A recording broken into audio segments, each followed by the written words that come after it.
Hello, నమస్తే అండి. శ్రీమతి కావిలిపాటి విజయలక్ష్మి గారి లలితాదేవి నవల 2వ భాగానికి స్వాగతం అండి. మీ అల్లుడు అని వర్ధనమ్మ నోట వచ్చిన మాట వినేసరికి సంబరపడిపోయింది సుభద్రమ్మ. తామేనాడు ఇప్పటి వరకు అలా అనుకోలేదు, కనీసం అలా ఊహించనన్నా లేదు. ఎవరన్నా మాటల్లో మీ లలితకి మేనరకం ఉంది కాబోలు అనేసరికి పేలవంగా నవ్వి, అబ్బో వారితో మేము సరితూగలేమండి అనేది ఆమె ఎలా అనుకోగలదు? తన భర్త తాలూకా ఆఫీస్లో గుమస్తా, లలిత తర్వాత ఇద్దరు పుట్టిపోయారు. ఇప్పుడొక 3 ఏళ్ల కుర్రాడున్నాడు. తన అనారోగ్యం, పిల్లలు, చాలని డబ్బుతో కాలక్షేపం చేసే సంసారం తమది. వర్ధనమ్మ భర్త కాంట్రాక్టులు చేసి బోలెడు ఆర్జించాడు. అదివరకే పిత్రార్జితం బాగా ఉన్నవాళ్ళు. టౌనులో 2 మేడలున్నాయి. 25 ఎకరాల పొలం ఉంది. మామిడి తోటలు ఉన్నాయి, కొబ్బరి తోటలు. వర్ధనమ్మకి ఒంటి నిండా నగలున్నాయి. లలితకి శ్రీనివాసు కాబోయే భర్త అని ఊహించటానికే భయపడేది ఆమె. అలాంటిది వర్ధనమ్మ శ్రీనివాసుని మీ అల్లుడు అనేసరికి కంగారుగా నమ్మలేనంతగా అనిపించింది. ఖరీదైన బట్టల్లో అందంగా పచ్చగా పాల తాటాకులా ఉన్న 16 ఏళ్ల అబ్బాయి వైపు ఆశగా చూసింది. స్నానానికి వేడినీళ్లు కాచి వారికి మర్యాదలు ఎలా చేయాలో అని సుభద్రమ్మ ఇల్లంతా హడావుడిగా తిరిగేస్తున్న టైంలో రామారావు వచ్చాడు ఆఫీస్ నుంచి.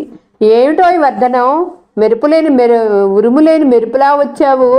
ఉత్తరం పత్రం కబురు కాకరకాయ లేకుండా. ఒరే, వీడు శ్రీనివాస్ కదూ, పెద్దాడైపోయాడే అని నవ్వుతూ పలకరించాడు.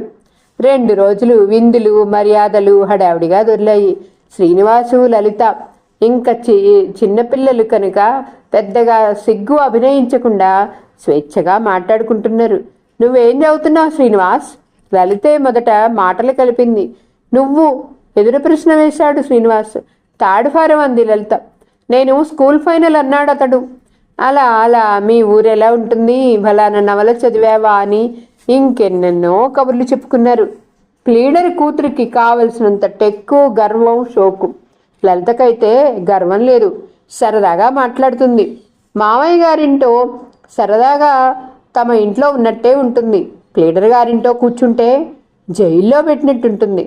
ప్లీడర్ కూతుర్ని పెళ్లాడటానికి ఒప్పుకుంటే చదువంటూ వాడింటో పడుండాలి. చచ్చా, అయినా దాన్నెవడు పెళ్లాడతాడు అనుకున్న శ్రీనివాస్ తల్లి ఏకాంతంగా మామయ్యతో చెప్పనా, నీకు లలిత ఇష్టమే కదూ అని అడిగినప్పుడు నీ ఇష్టం అనేశాడు. వర్ధనమ్మ తనకు తన భర్తకు జరిగిన వాగ్వివాదం క్లుప్తంగా చెప్పి, ఆడపిల్ల తండ్రివి, వచ్చి మీ బావగారిని అడుగు, లలితను శ్రీనివాసుకు చేసుకోండని అనేసరికి గబగబా నవ్వాడు రామారావు. వర్ధనం, ఎందుకొచ్చిన కబుర్లే, కొండతో గొర్రెకు పోట్లాట, నేనంత చేసకపోనమ్మా అన్నాడు. అయ్యో వెర్రివాడా, నేను తర్వాత చెప్పి ఒప్పిస్తానుగా.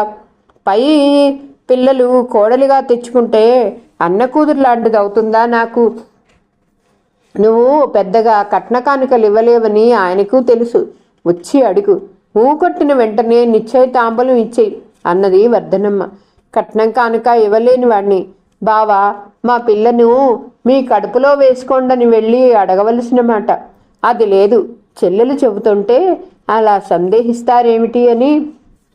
వదిన, మంచి రోజు చూసి అలాగే వచ్చి అడుగుతారు. మీలా లలిత కూడా అదృష్టవంతురాలే అంది సుభద్రమ్మ. వర్ధనమ్మకు శ్రీనివాసుకు ఖరీదైన బట్టలిచ్చాడు రామారావు.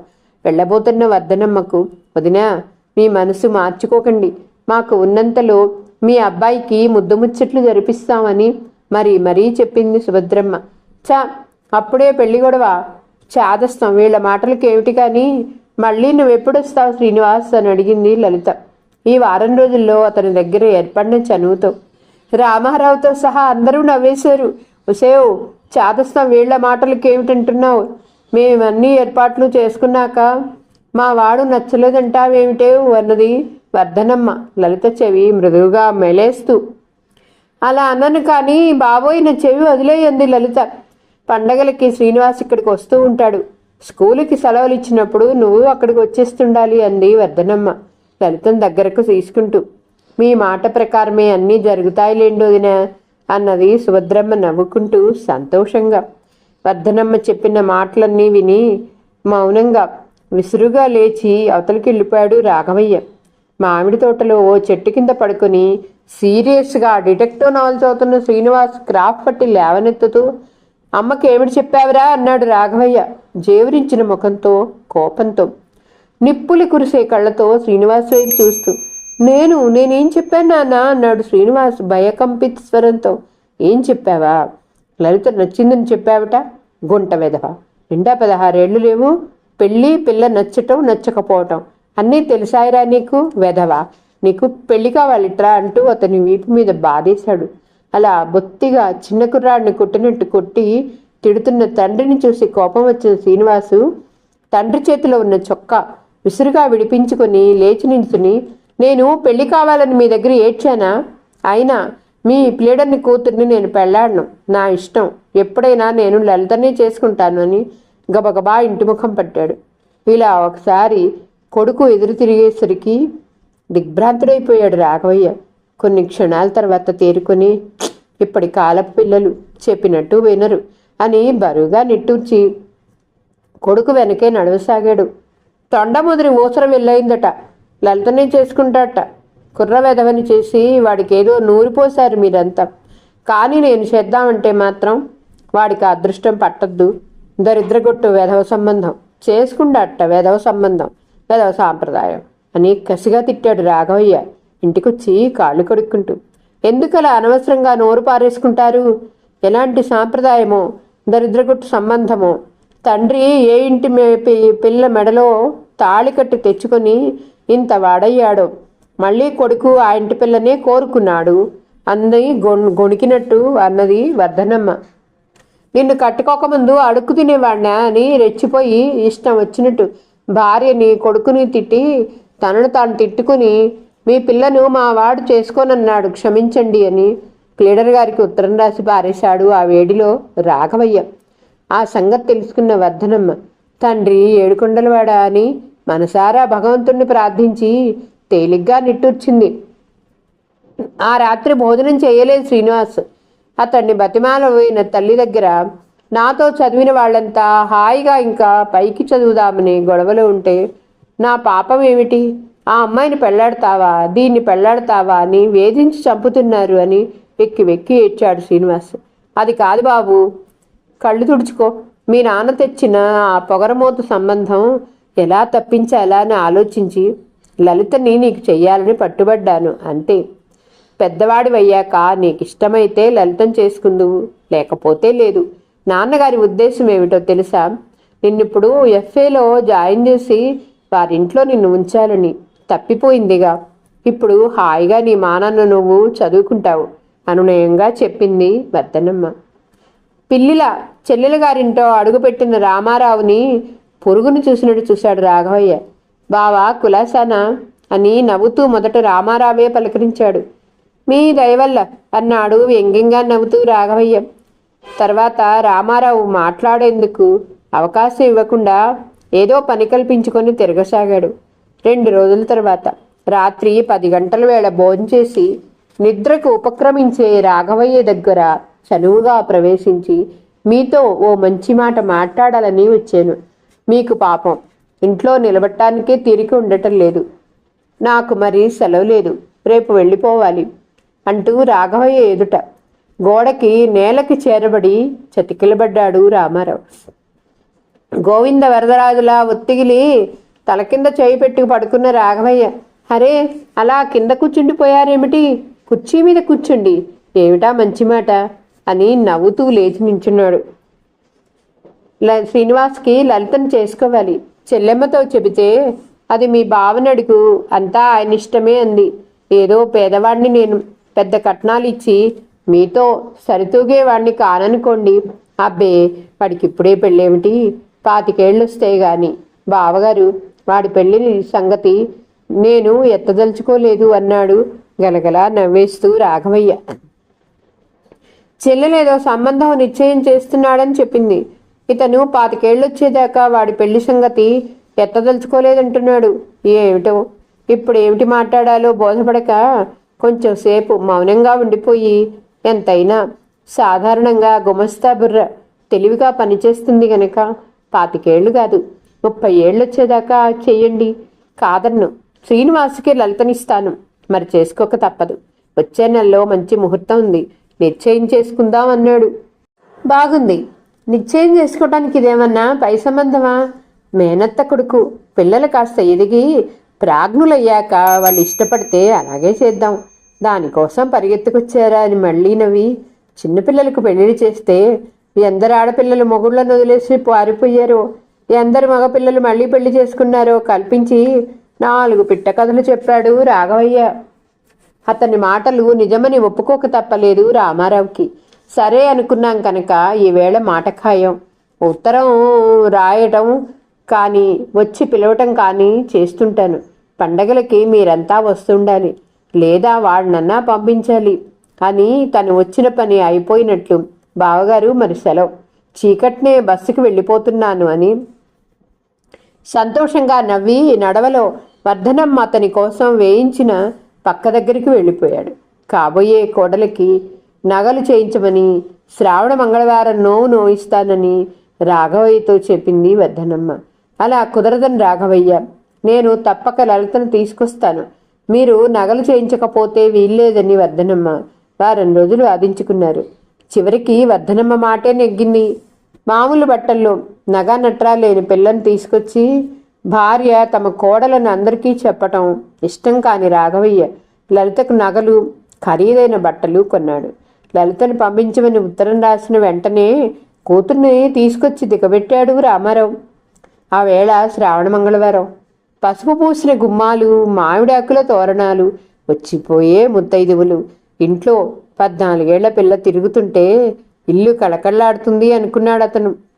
పట్టుపరికిని జాకెట్టు, పలుచని ఓణి, మొలకు వడ్డాణం, చేతులకి బంగారు గాజులు, మెడలో 2 పేటల చంద్రహారం, రాళ్ల నెక్లెసు, బొమ్మలా ఉన్న లలితను తృప్తిగా సంతోషంగా చూసేది వర్ధనమ్మ. ముత్తైదువులు వచ్చే ముందు తానే స్వయంగా లలితను ముస్తాబు చేసింది వర్ధనమ్మ. ఆ ఊరి కరణం బాపిరాజు గారి కుటుంబాన్ని ఆ వేళ భోజనానికి పిలిచింది. బాపిరాజు కూతురు కమల, లలిత కలిసి పిలుపులకు వెళ్ళారు. తొలినాటి సాయంత్రం. అప్పటి నుంచి కమల వీళ్ళింటోనే ఉండిపోయింది. ఇంత డబ్బున్న వాళ్ళు తన అత్తవారనుకుంటే లలితకేదో గర్వంగా ఉంది. లలితకు కమలకు పోలిజళ్ళు వేసింది వర్ధనమ్మ. ఏమిటత్తయ్యా బొమ్మకు వేసినట్టు చేస్తావు, ముస్తావు అంది లలిత. అందంగా నువ్వు బొమ్మలాగే కనిపించాలి మీ మామయ్య కళ్ళకు, సాయంత్రం వచ్చే మీ బావ కళ్ళకును అంది వర్ధనమ్మ లలితను చూసి తృప్తిగా నవ్వుతూ. ఓ బావంటున్నావు, శ్రీనివాసుని కూడా నోవు నోపిస్తావా? రాని ఉత్తరం రాసావేమిటి? కిలకిల నవ్వింది లలిత. వాడికేం కర్మ, పసుపు రాసుకొని నోవు నోచడానికి? వాడి కోసం నువ్వు చెయ్యాలి ఎన్ని పూజలైనా. వాడవా, నిన్ను నీ వాలకం చూస్తుంటే నా కొడుక్కి ముక్కుతాడు వేసి ఆడించేలా ఉన్నావే అన్నాడు రాఘవయ్య. ఉదయం నుండి మేనకోడలంటే మీకు ఇష్టం లేదు అని చిరచిరలాడుతున్న వర్ధనమ్మ ప్రసన్నరాలు కావాలని వచ్చిన పేరెంటాళ్ళందరికీ మా అన్నయ్య కూతురు మేనకోడలు, మా కాబోయే కోడలు అని చెప్పింది వర్ధనమ్మ. ఇంకా ఈ బట్టలు మార్చేస్తా అత్తయ్య, నాకేమిటో సిగ్గేస్తుంది బాబు అంది లలిత. దీపాల వేళ వచ్చేవాళ్ళంతా వచ్చేశారు కదా అని. అయ్యో ఉండవే 4 క్షణాలు మార్చేద్దువు గాని అంది వర్ధనమ్మ. ఆమె ఉదయం నుండి కొడుకు ఎప్పుడొస్తాడా అని ఎదురు చూడసాగింది. ఎందుకత్తయ్యా 4 క్షణాలు? శ్రీనివాస్ వచ్చాడంటే నవ్వుతాడు బాబు, మార్చేస్తున్నా అంటూ గదిలోకి పరుగు తీసింది.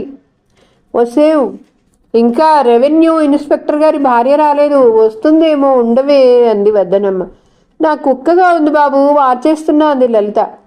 ఓ ఆ వేళ ఆ తర్వాత 1 వారం రోజులుంది, కానీ శ్రీనివాస్ రాలేదు. ఓసారి వచ్చిపోరా అని ఉత్తరం రాశాను, రాలేదు.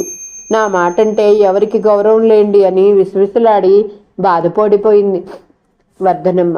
తాను కొడుక్కు రాసిన ఉత్తరం నేను పోస్టు చేయిస్తాలే అని అందుకున్న రాఘవయ్య చదివి చింపి పారేశాడని తెలియదు ఆమెకి. లలిత స్కూల్ పోతుందని పంపించేయమని రామారావు ఉత్తరం రాశాడు. ఆ రాత్రి మేనగోడల్ని రేపు పంపించేస్తున్నావా? మీ అన్నయ్య ఉత్తరం రాశాడు అన్నాడు వర్ధనమ్మతో రాఘవయ్య. పంపేస్తాను, చిన్నవాడిని సాయమిచ్చి. వాడు వస్తాడేమో అని ఇన్ని రోజులు ఉంచేశాను. చూశారా, పోనీ కనీసం నా ఉత్తరానికి జవాబన్నా ఇచ్చాడా మీ కొడుకు అన్నది వర్ధనమ్మ నిష్ఠూరంగా. ఇప్పుడు వాడు రాకపోతే నేను వర్ధనం, పెళ్ళి గట్రా అయింది కనుక. అయ్యో, ఆ పిల్ల ఉన్న 4 రోజులు కలిసిమెలిసి ఉంటారనుకోవటానికి వాడక్కడ చదువుకుంటున్నాడు. కుర్రాడు, వాడిని ఎందుకు నిలదీస్తావు? ఈసారి దసరాలకి వాడిని పంపిద్దాంలే మామయ్య గారింటికి. ఉదయం ఆ అమ్మాయిని పంపించేయి అని క్షణం తర్వాత, ఏవి ఆ అమ్మాయి నగలు అన్నాడు రాఘవయ్య. రేపు అది తీసుకెళ్ళదు. బాగుంది, వెర్రి ఏదో ఆడపిల్ల మోజులో ఏడుస్తున్నావు, పోనీలే అని చేయించాను. ఆ పిల్లకి నగలు పెట్టి ఆనందించావు, అంతేకాని ఆ నగలతో వాళ్ళ ఇంటికి పంపిస్తావా? ఎలా వచ్చిందో అలాగే పంపించు. ఖచ్చితంగా ఉంది అతని స్వరం. ఆ మాత్రం దానికి ఎందుకు చేయించారు?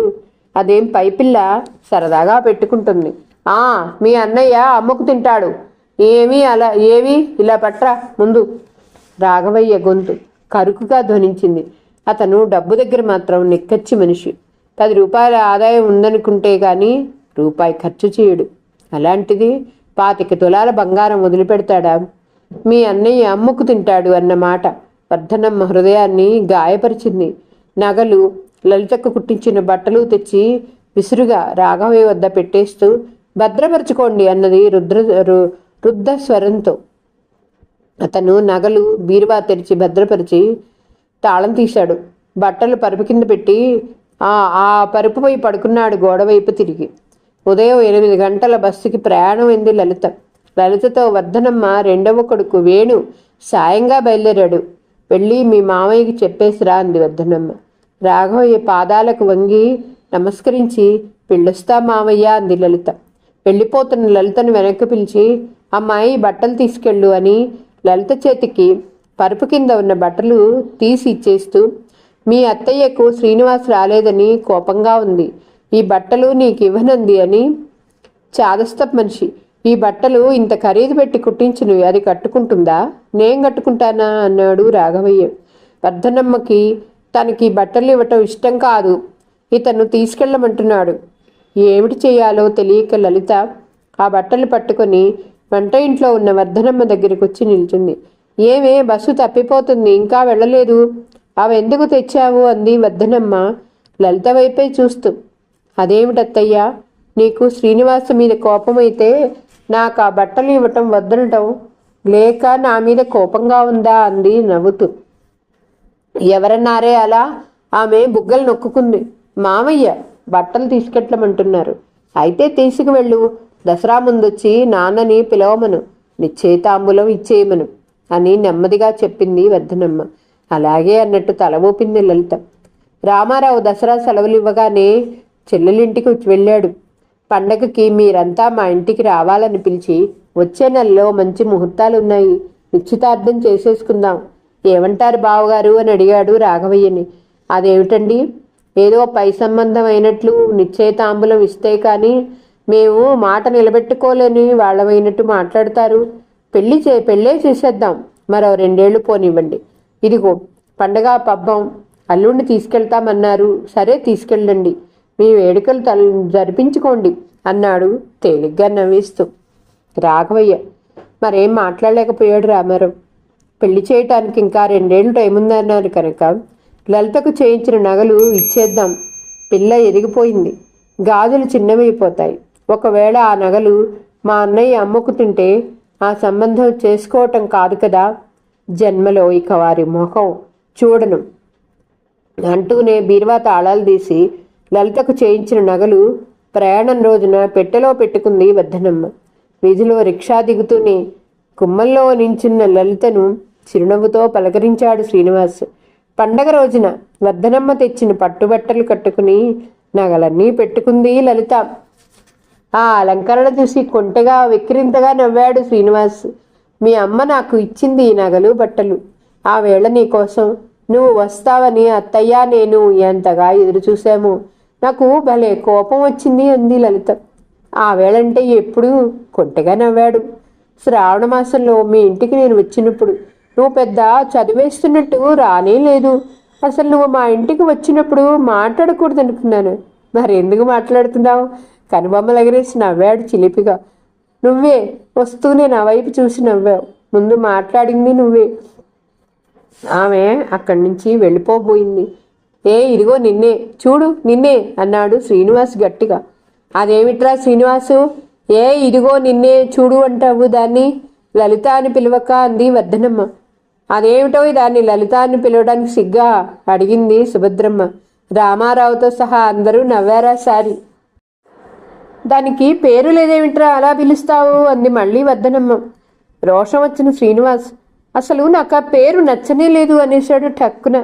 మళ్ళీ అందరూ నవ్వేశారు. సరి పోనీ నీ ఇష్టం వచ్చిన పేరు పెట్టి పిలవరా దాన్ని, కొంప మునిగిపోయిందేం లేదు అన్నాడు రామారావు. అసలు లలితతో మాట్లాడటమే మానేశాడు శ్రీనివాస్ తర్వాత. మరి 4 రోజుల తర్వాత వర్ధనమ్మ శ్రీనివాస్ వెళ్ళిపోతామని ప్రయాణం అయ్యారు. పెద్దవాళ్ళేవో హాస్యాలు చేశారని తనతో మాటలెందుకు మానేయాలి?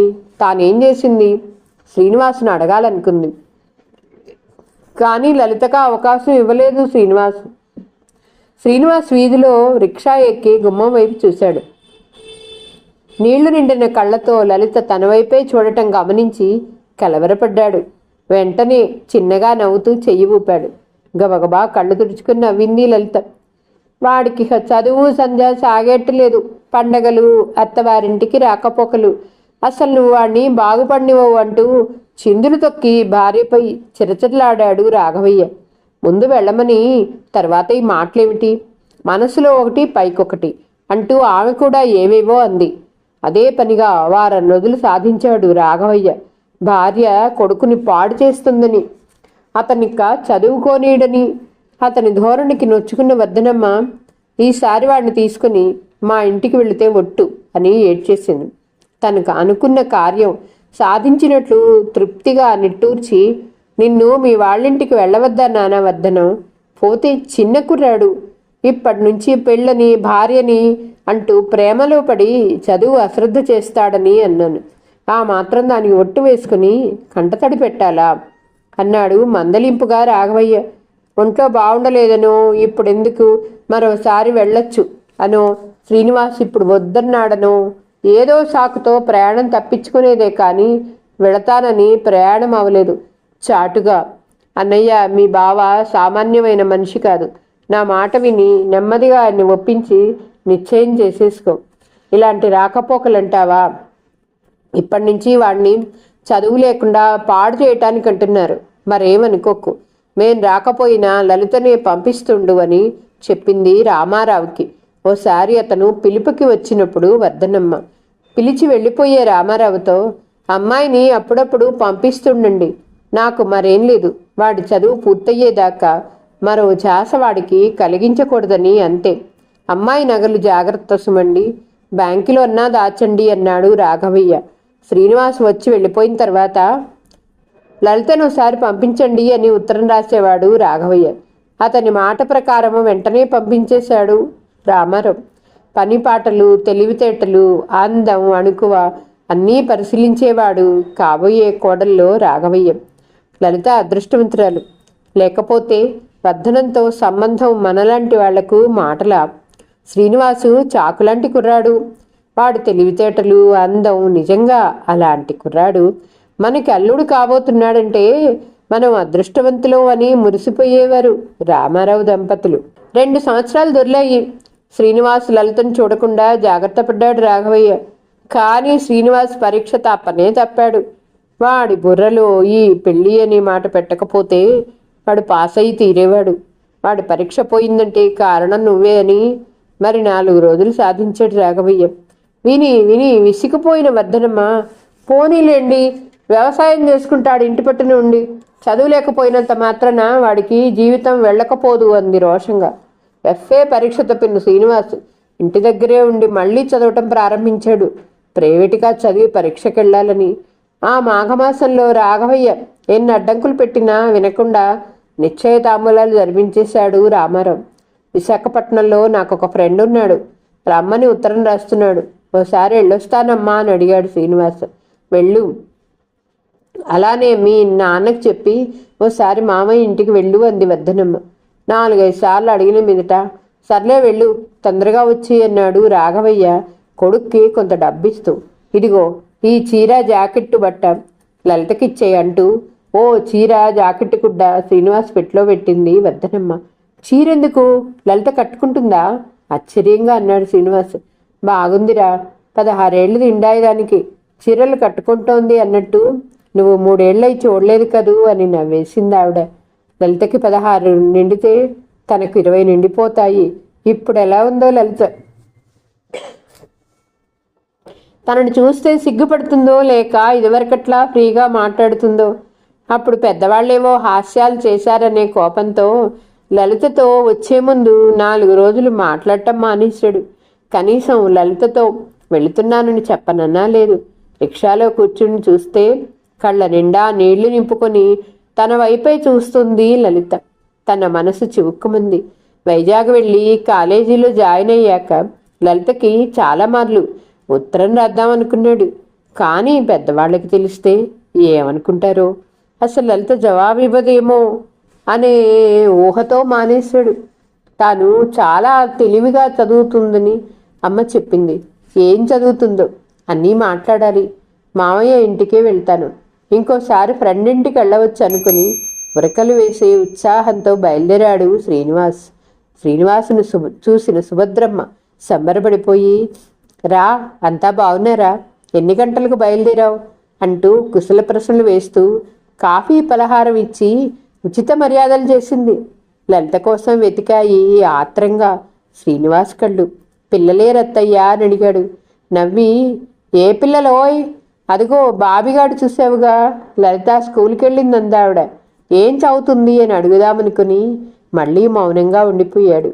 గదిలో కూర్చున్న శ్రీనివాస్ ముందు ఓ పత్రిక పడేస్తూ, చదువుతుండు, 5 అయితే మామయ్య లలిత ఇద్దరూ వచ్చేస్తారు అని హడావిడిగా వంట ఇంట్లోకి వెళ్ళిపోయింది సుభద్రమ్మ. పత్రిక తిరగేస్తూ కూర్చున్నాడు శ్రీనివాస్. ఆ గదిలో అడుగుపెట్టిన లలిత తల ఎత్తి చివాలున వెనుదిరిగి 2వ గదిలోకి వెళ్ళిపోయింది. అతనెవరమ్మా గదిలో కూర్చుంది? లలిత గొంతు సన్నగా వినిపించింది. పుస్తకం మూసి చెవులు రిక్కించి వింటున్నాడు శ్రీనివాస్. బాగుందే, శ్రీనివాస్ వచ్చాడు, గుర్తుపట్టలేదు అని నవ్వి, మొహం కడిగేసుకుని బట్టలు మార్చుకొని వెళ్ళు, అతనితో కాసేపు మాట్లాడు, గంటయి వచ్చాడు, ఎవ్వరూ మాట్లాడేవాళ్ళు లేరు అంది. అబ్బా, నాకు సిగ్గవుతుంది బాబు. సిగ్గెందుకు? నువ్వు మాట్లాడకపోతే ఏమనుకుంటాడు? ఏమి అనుకోలే, నువ్వు మాట్లాడే. ఏ లలిత, తప్పు సుమా, వెళ్ళి పలకరించు మందలింపుగా అంటుంది సుభద్రమ్మ. ఆ పై ఏమీ వినిపించలేదు. లలిత గదిలోకి వస్తుందేమోనని చాలాసేపు ఎదురుచూశాడు శ్రీనివాస్, కానీ రానేలేదు. ఏంటో ఎప్పుడూ రాక? అంతా బాగున్నారా? చాలా సంతోషం. రా బాబు, మీ నాన్న ధోరణి చూసి నీ పెళ్ళైతే గాని మా ఇంట్లో అడుగుపెట్టనివ్వడు, నువ్వు రావు అనుకున్నాను అని సంతోషంగా శ్రీనివాస్ జబ్బపై చరిచి, ఏమేమి నొక్కడిని కూర్చోబెట్టావు అన్నాడు రామారావు. లలిత అక్కడ లేదు, వంట ఇంట్లోంచే అడిగింది సుభద్రమ్మ. మంచి పనే అమ్మా లలిత, రామారావు పిలిచాడు. జవాబు రాలేదు. 1-2 సార్లు పిలిచి ఇల్లంతా చూసి ఎవరింటికో వెళ్ళినట్టుంది, ఇంటో లేదే అన్నాడు రామారావు. రాత్రి కంచాలు మంచినీళ్లు వడ్డనకన్నీ సిద్ధం చేసి భోజనాల గదిలో నుంచి తప్పుకుంటున్న లలితని, రా, నువ్వు కూర్చొని తినేద్దువు గాని, నాన్నగారిని బావని పిలిచి తమ్ముణ్ణి తీసుకురా. ఏమిటా అర్థం లేని సిగ్గు? అబ్బాయి ఏమనుకుంటాడు అని నెమ్మదిగా మందలింపుగా అంది సుభద్రమ్మ. నాన్న భోజనాలకు వచ్చేయమంటుంది అమ్మ, పిలిచింది లలిత రామారావుని. రారా శ్రీనివాసు అంటూ అల్లుడిని తీసుకుని గదిలోకి వచ్చాడు రామారావు. రా లలిత అని సుభద్రమ్మ మళ్ళీ పిలవటంతో వచ్చి శ్రీనివాస్ పక్కన కూర్చోక తప్పింది కాదు లలితకి. ఆ అమ్మాయి గడప దాటి లోపలికి వస్తుంటే చూశాడు శ్రీనివాస్. పెద్ద పెద్ద పువ్వుల వాయిల్ చీరలో అందంగా కనిపించింది లలిత. తర్వాత తన పక్కన కూర్చుని భోంచేస్తున్న లలిత వైపు తల తిప్పి చూడాలని చాలాసార్లు అనుకున్నాడు, కానీ చూడలేకపోయాడు. ఎందుకనో అన్నం కలిపే ఆమె చెయ్యి మాత్రమే చూశాడు. 2 రోజులు నాడు శ్రీనివాస్. పిండి వంటలతో విందులు, ఘనంగా మర్యాదలు జరిగాయి. కానీ లలిత మాత్రం అతని వైపు తలెత్తి చూడటం కానీ పెదవి కదిపి మాట్లాడటం కానీ చేయలేదు. తానే 2-3 సార్లు ఆ అమ్మాయి దగ్గరలో తిరిగేటప్పుడు పలకరించాలనుకున్నాడు, కానీ అభిమానం అడ్డొచ్చింది. ఆమెను చూడాలని ఎంతో అభిమానంగా ఇక్కడికి వచ్చిన తనకి ఎంతో కోరికతో రాగా తాను కనీసం తన వైపు కన్నెత్తి చూడని ఆమెని ఎందుకు మాట్లాడాలి అని మౌనంగా ఉండిపోయాడు. ఈరోజు కథ ఇంతటితో సమాప్తమండి. మరలా తర్వాయి భాగంతో కలుద్దాం. నా కథ మీకు నచ్చితే please like, share, subscribe and comment. ఉంటానండి. పద్మావతి చావలి.